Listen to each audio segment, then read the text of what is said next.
Box 13, with the star of Paramount Pictures, Alan Ladd, as Dan Holliday.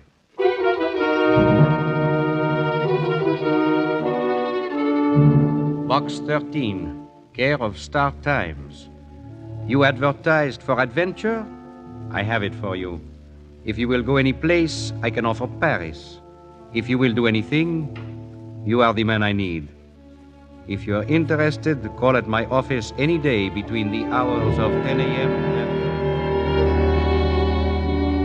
and... Any day between the hours of 10 a.m. and noon. I am at 247 Wabash Place, signed William Martin. Paris. Adventure. What a dream that could have been. It was, but the awakening was different.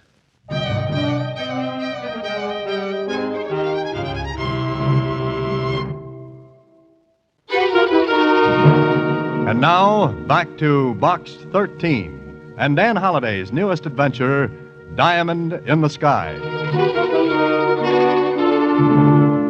It sounded great. A trip to Paris and adventure for the frosting on the cake. Whoever Mr. William Martin was, he must have known that waving a deal like that in front of anyone was making it a sure thing. But Susie, as usual, had something to say. I don't know, Mr. Holliday. Maybe it's just somebody kidding you. That's the girl, Susie. Get out the wet blankets, spread them around. Then again, maybe this Mr. Martin is beyond approach. The word, Susie, is reproach. But I've got a brilliant idea. What, Mr. Holliday? It's all very simple. I go to see Mr. William Martin at 247 Wabash Place. Wabash Place was one of those little streets filled with small businesses. But number 247 was by itself. No display window in front like the others. I thumbed a bell button that had a card under it with William Martin engraved on it. 1 minute later, after introductions, I was looking across a desk at a short, stocky, apple-cheeked man who said, No one knows you have come here, Mr. Holliday? No, just my secretary. Oh, but she won't say anything. You're positive. I am. Ah, good. A cigarette, Mr. Holliday. Oh, yes, thanks. And a light. You do not like my brand, huh? All this lacks is a fuse. What's in it? My special tobacco. But here's an ashtray. Thanks. Well, Mr. Martin, you wrote that letter to Box 13, and here I am. Ah, good. Down to business, then. He opened a drawer, took out a photograph, and slid it across the desk to me. What I saw was a picture of a diamond. But what a piece of ice. I was studying it when Martin spoke again. I see by your expression, Mr. Holliday, that you are properly impressed. Oh, I'm impressed, Mr. Martin. What is this, the Rock of Gibraltar or something? Not quite. That is the Mirabilis diamond. Oh. You've heard of it, then? Yes, but how does it concern me? Here. These credentials will tell you who I am. William Martin. Well, that's my name, yes, but, well, you look. Martin passed me a sheaf of papers with his photo on them. He was William Martin, representative of Jason Van Vandercliff. The name sounded familiar. Martin read my expression again, and... Mr. Vandercliff is a diamond merchant. He has recently purchased the Mirabilis for $1 million. That's a lot of hay for a lot of ice. I beg your pardon? I'm sorry. Go ahead, Mr. Martin. The gem is in Paris. I am to get it and bring it over here. I see. And, Box 13? You will go with me, Mr. Holliday. I have reservations for you on the plane. Oh, now, just a minute. I'm not a bodyguard, Mr. Martin, or a private detective. Please. Nothing so crude, Mr. Holliday. No, I have a much better plan. But first, let me tell you something. There is no jewel thief in the world who would not risk everything to get the Mirabilis. He could never sell it. No. But it could be cut up, and any one of the smaller stones would more than repay the thief for their trouble. Yes, I guess you're right. Okay, where do I come in? Well, it is very simple. But like all simple things, it is brilliant. I thought of it. Congratulations. Thank you. Now, you will pick up the diamond in Paris. I will go on the same plane, but we shall be complete strangers to each other. Do you begin to see, Mr. Holliday? Sure. If anyone's wise that you're going over to get the stone, they'll follow you. Exactly. But I won't have it. You will. I shall stroll around Paris as a tourist. Anyone following me will be, shall we say, following a red mackerel? All right, let's say it. Oh, but there's only one thing wrong. Wrong? I did not think of something important? Yeah, that's right. Me. Suppose this plan doesn't fool anyone. Then I'm set up like a clay pigeon. You lose a Mirabilis, and I'm just another claim for the insurance company. Oh, no, alors, you have no worry. Well, maybe I worry easily, Mr. Martin, especially if I'm carrying $1 million worth of bait. Mr. Holliday, only you and I know of this. There can be no leak of information unless you tell someone. Oh, sure, I'll go around telling everyone that Dan Holliday's a setup. Here I am, fellas. Come and get me. That's right. And thieves would kill to get the diamond. They have already. Why, I can tell you the history of the stone. Calcutta, murder. London, murder. Vienna, 2 deaths. And Mr. Martin, skip the cook's tour of the morgue, will you? But you advertised for adventure, Mr. Holliday. You will go any place, do anything. Well? Touché. A little below the belt, but touché. And you've added one more to the population of Paris.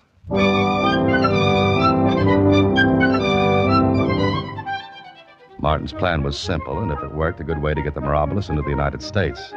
I said if. Hey, who invented that word? Well, it was 3 days later that I was ready to leave, passport okay, papers in order, and a phone call from Martin warning me not to recognize him when we were on the plane. I gave instructions to Susie and left for the airport.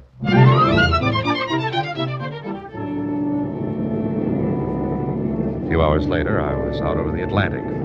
Martin sat well in front of me and never once looked back. So I played it his way and beyond a quick look paid no attention to him. Then, as I was settling down to watch the ocean go past underneath, Mr. Holliday? Mr. Dan Holliday? Yes, I'm Holliday. I'm Maureen Carson, your stewardess. Oh, how are you? Fine. And you? Wonderful, thank you. Good. Here's a letter for you. Letter? You're sure it's for me? Mr. Holliday, seat 19, flight 12. Check all the way through on that. All right, thanks, Miss Carson. You're welcome, sir. Oh, Miss Carson. Is there something you want? Well, just an answer to a question. Who gave you this? Well, no one. It was among last-minute letters and packages and gifts for our passengers. Oh, I see. Well, thanks again, Miss Carson. Not at all, Mr. Holliday. The letter was from Martin, brief and to the point. I was to go to an address in Paris and stay there until he called. Well, Mr. Martin was playing them close to his vest. Maybe he didn't trust me. And who could blame him? With $1 million worth of diamond for an ante, he wasn't dealing all the cards at once. Well, all I had to do was wait until morning in Paris.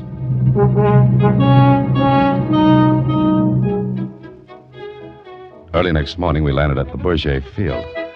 I stuck close behind Martin leaving the plane, but he didn't give me a tumble, so, well, I guess my cue was to hold up at the address mentioned in the letter until he got in touch. I was trying to flag down a taxi when... Is this the last time you saw Paris, Mr. Holliday? Oh, hello there, Miss Carson. Looks like you're having trouble. Yes, a little. Say, how do you get one of these grounded grasshoppers to stop? You wave in French, like this. Oh, just like that, huh? Just like that. Teach me to wave like that, and I'll be able to get a taxi in Paris. Of course, if you lend me your face. There's nothing to it. Oh, I almost forgot. I came out here to find you. Oh, something wrong? Passport, papers? No, but I believe this is yours. How did you get this? I found it on the floor of the plane just after you left. Oh? What's the matter? Nothing. Can I give you a lift? No, thanks. I have my reports to make out. Maybe some other time if we're still in Paris, huh? Well, I'll be for 3 days before the hop back to the States. No, I see. Well, thanks a lot, Miss Carson. I'll be seeing you. I hope so, Mr. Holliday. She walked away from me. In my hand was the letter from Martin telling me where to stay until I heard from him. I hopped into the cab, gave the driver the address, and then leaned back in the seat to do some thinking. The letter was in my inside coat pocket. Pretty hard for anything to fall out of there. But my coat had been on a hanger, and I'd been away from it just long enough for anyone to pick up that letter. So, if anyone was wise to the way the game was being played, Martin was home safe while I stood a better than even chance of being picked off of first base. A half hour later, I was sitting in the little room at the address given me when... Yes? We? Hello. Holiday? Yes? Oh, Martin? Yes. Everything was all right? Fine. Now what? You are sure no one knows where you are? Well, Holiday. All right, no one knows. Now what? Here is an address. Go to it. There you will pick up the package. Okay. Now, don't write this down. Remember it. Do you All right. hear? All right, I can remember it. 45 Rue de la Guerre. 45. No. Do not repeat it there. Just remember it. All right, all right. Please, Mr. Holliday, you understand my concern. Look, my neck's out of yard, too, Martin. Of course. Now listen. There is a Monsieur Corray. Ask for him. Identify yourself with these words. I've come from the sky. You hear that? I got it. Then what? There will be no question. Those words are our code. Now, I am registered at the Vendôme Hotel. Leave the package for me at the desk. Just like that, I leave a package I know worth... what I am doing. Now, that is all. The rest is up to you, Mr. Holliday. Okay. And, Mr. Holliday, Yes, what now? for your sake, I sincerely hope nothing goes wrong.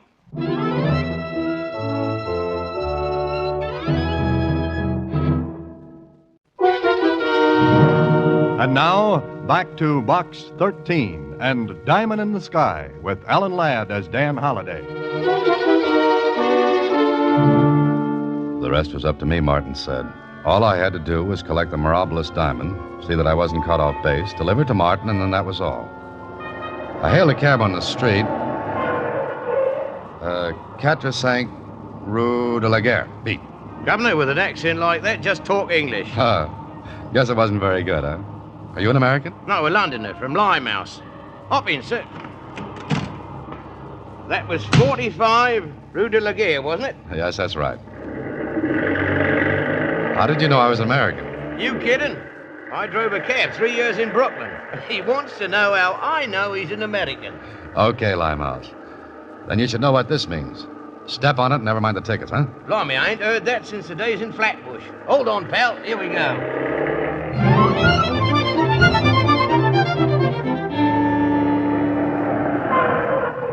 You're here, Governor. Want me to wait?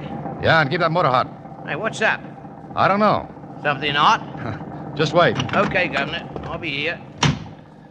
I went into the house, asked for Monsieur Corray. Gave him the code words, I've come from the sky. And without a word, he went to the fireplace, lifted out a brick, and handed me a velvet case. Well, after all this, I had to take a look. Inside the case, well, the Mirabilis looked like a piece of something that would make any crook risk his neck, or mine. I snapped the case shut. Corray said nothing, just watched me, showed me out. All right, Limehouse, Vendôme Hotel and on the way. Don't bother to fly low. I don't know what this is all about, sir, but when you went in that house, that car pulled up back of us and stopped. Huh? And they kept their motor hot, too. Limehouse was right. It looked as though somebody had talked, but not me, and certainly not Martin. We pulled away, the big car tailed after us. Limehouse turned his head to talk to me. They're tailing us, all right. Can you get away? With this act, the 3 cylinders still working and got asthma. You gotta make it. What did you do? Pinch the crown jewels? You're warm. Step on it and do your best, will you? Did you pull a heist? No. Okay, you've got an honest face. All right, Governor. There's nothing keeping this act together but termites holding hands. But here we go. That big car in the back didn't lose an inch. Limehouse and I had to go through an empty stretch of road. So I told him I thought that's where the mugs in the big car would make their pitch, and... You're right, but I've got an idea. Well, I can use it. Listen, look down the street. See that turn to the right? Yeah? I'll get close to the curb as I can, and you get ready for a jump. Huh? Jump? Sure. I'll act like I'm going straight, but where I showed you, I'll turn fast to the right. You jump out, roll in a doorway or something. Well, what about you? I'll make a U-turn back out and pull the mugs down the street after me. You got it? Got it. Oh, here's your fare. Plus. Ain't had so much fun since Coney Island. Okay, pal. Try for the brass ring. Nah! Attaboy, Limehouse. It worked. I collected a few bruises, but I still had the diamond. Farther down the road, Limehouse stopped. He had to because the boys in the big car angled in front of his cab. I waited long enough to make sure Limehouse was going to keep his health. Then I doubled back and forth until I came out on a main street. There I took a bus. I felt like having lots of people around. I got to the Vendome Hotel, walked to the desk, and told the clerk I wanted to leave a package for Monsieur William Martin. Oh, brother, I got the surprise of my life when the clerk told me there was no Monsieur William Martin registered there. Well, I sat down to figure that one out. Then, just when I was about to give up, Holiday. No. Don't look at me. Martin, what the devil? Pretend that you are not speaking to me. Now, you have the stone? Yes, but I almost did die. What happened? It's a long story. You want to hear it now? No. We have not enough time. Look, I will put part of my newspaper on the sofa between us. Then, when no one is looking, put the diamond under the paper. Okay, then what? After a minute, I will pick up the newspaper and leave. Oh, and I hope this ice goes with you, Mr. Martin. It will. Don't worry. Well, that looked like it. All finished. Huh. I counted chickens that weren't there. A half hour later, I went to the room of my hotel. I just had the door open when...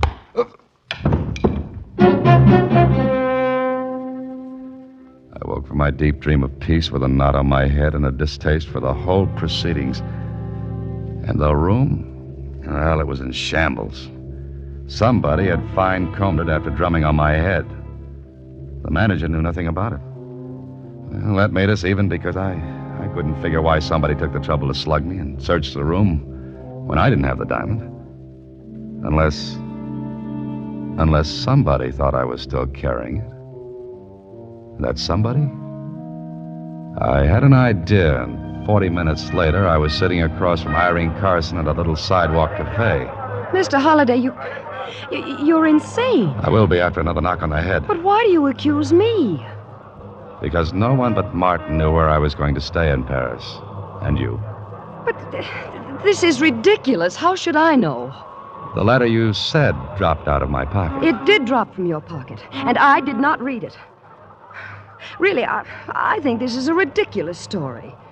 A Mr. Martin who wasn't at his hotel to pick up a diamond worth $1 million, men chasing you, hitting you, searching your room. And now, simply because I had my hands on a letter, you accuse me of... Who else knew?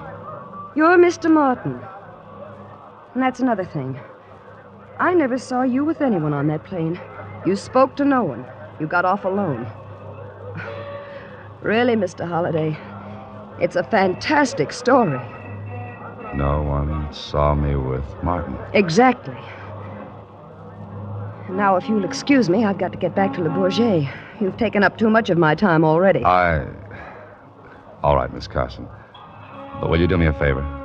What? Confess to the whole thing? Admit I'm a notorious international jewel thief? No, just get me on a plane back to the States. Look, I apologize. All right. All right, I accept the apology. And I'll do my best to get you out of Paris. You seem to be allergic to trouble here. You're so right, Miss Carson. You're so right.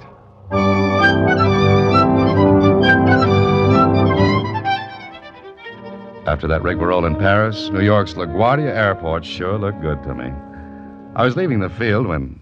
Welcome home, Holiday. Well, Kling, what a nice surprise. I've got more. Come on. Hey, wait a minute. What is this? You're a writer. Write a line for yourself now. What are you talking about? I'm talking about a pinch, Holiday, which this is. Arrested? No, wait a minute. It didn't make sense. Nothing made sense. On the way into the city, Kling wouldn't say a word. For every question I asked, he growled. But finally, in his office... Where's the diamond, Holiday? Diamond? Mirabilis, schmirabilis. Where is it? I smuggled it in, Kling. So you got through customs. Now quit stalling. Where is it? Are you kidding? $1 million in ice and nobody, kids. Nobody. Now, wait a minute. Why did you pick me up? I stopped in at your office to say hello, and Susie told me that you were in Paris. Yesterday we got word from Jason Vandercliff that the Mirabilis diamond he was to get from Paris hasn't shown up. We checked with the Paris police. A guy named Corray... Describe me. Is that it? Yeah. Susie tells me you're in Paris. Corray describes you, and 2 and 2 make 4. Now start talking. Well, I told Kling the story, starting with Martin's letter to Box 13 and ending with my return to the States. Can you prove that yarn? Get Martin and ask him. That'll be a little tough. He's dead. What? Yeah. When did you leave for Paris? Day before yesterday. Martin's body was found in the river that day. We didn't get an identification until yesterday. Vandercliff identified him. Kling, you're crazy. I tell you, Martin went to Paris on the same plane with me. Here's Martin's photograph. Take a good look. This isn't Martin. Vandercliff ought to know. His own agent. And the Martin I went with was a fake. Yeah. Who probably killed the real Martin. Took his place, used his own photo and the credentials he showed you. That's a brilliant remark. But the crooks who chased me in Paris, my being hit over the head after I got the diamond, Yeah, it's easy to figure now. Your fake Martin sent those hoods after you to get the diamond and get rid of you for good so you couldn't identify him. That's why he wasn't registered at the hotel, because he didn't expect me to show up at the diamond. And the crack over the head, your room searched. Sure. When I got away from his boys, he sent them to my room, thinking I might go back there before I went to the Vendôme. I walked in while they were searching the room, and they slugged me. Don't you see, Kling, I'm in the clear. Yeah? How? Well, because I had nothing to do with the Holiday, you've got your story. But only Martin can keep you out of jail. Then you've got to find Martin. How? He must have taken an earlier flight from Paris. But how could he get the diamond through customs? I don't know. You know, Holiday, this looks like the end of Box 13 for you. Martin loses himself in a city of 7 million, lays low, and leaves you to take the rap. What if I find him? You'll still have to make him talk. Listen, Kling. You know I've never been mixed up in anything shady. Maybe I've been roped in because I follow things through, but never deliberately. What are you getting at? Will you let me find Martin? How? You're our only link with him, and you don't know a thing about him. He could dye his hair, leave off his glasses. I know, but if I don't find him, I'm in trouble. Is that right? You've never been more right in all your life. All right. If I don't find him in 24 hours, I'll walk back in here and you can do what you want with me. Is that a deal? You know, Holiday, when I was a kid, I always wanted to be a cop. My father wanted me to be a sign painter. Now I realize my father was a smart man. All right. Go ahead. A needle in a haystack. I was hunting for it, and it was a pretty sharp needle. Any character who could think up a frame as neat as this one would be tough to locate, if he was still in town. But I had to go ahead. It took me 2 hours to remember something that would help me. 7 hours more to follow it up, and an hour to get hold of Irene Carson and take her with me. Then call Kling and give him the setup. It was later that night that I knocked on a door. Yes? Who is it? Telegram from Mr. Benjamin Slade. Oh, one moment, please. Hello, Martin. What? I used to be a salesman. I'm good at sticking my foot in doors. Who are you? Mother Hubbard, and I've come to take a look in your cupboard, Mr. Martin. My name is Slade, Benjamin Slade. So, you did dye your hair. And you're much prettier without glasses. I have never seen you before in my life. Yes, but I've seen too much of you. Come on, Slade, or Martin, give it up, will you? What brought you here? One of your peculiar cigarettes. I remembered I tried to smoke one when I first met you. You are insane. Yeah? I went to your fake office in Wabash Place. There was an ashtray with some cigarette butts still in it. It took me 7 hours to run down the dealer who makes your cigarettes. Clever. But I still deny ever having seen you before in my life. Oh? Okay, let's try something else. Come in, please, will you? Martin, this is Miss Carson. Our stewardess on the trip over. Remember? Hmm? Miss Carson, is this the man who gave you the letter to give to me? Yes, that's the man. I did not... Oh. Slips count in this game, Martin. Besides, your handwriting in the letter can be identified. You're too clever. Duck, Miss Carson. Oh! Okay, Martin, without a gun, you're just another sitting duck. Now get up and come on.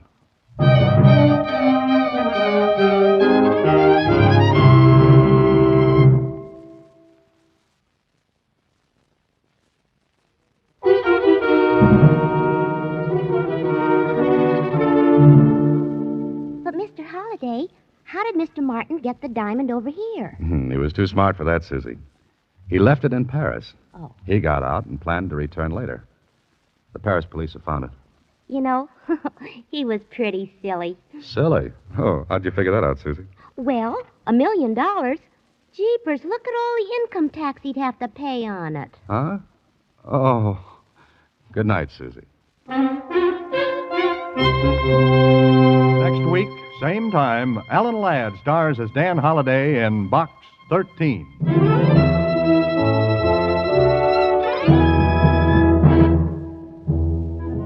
Alan Ladd appears through the courtesy of Paramount Pictures.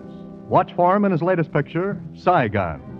Box 13 is directed by Richard Sandville, with an original story by Saul Shore, adapted for radio by Russell Hughes. Original music is composed and conducted by Rudy Schrager. The part of Susie is played by Sylvia Picker and Lieutenant Kling by Edmund MacDonald. Production is supervised by Vern Karstensen. This is a Mayfair production from Hollywood.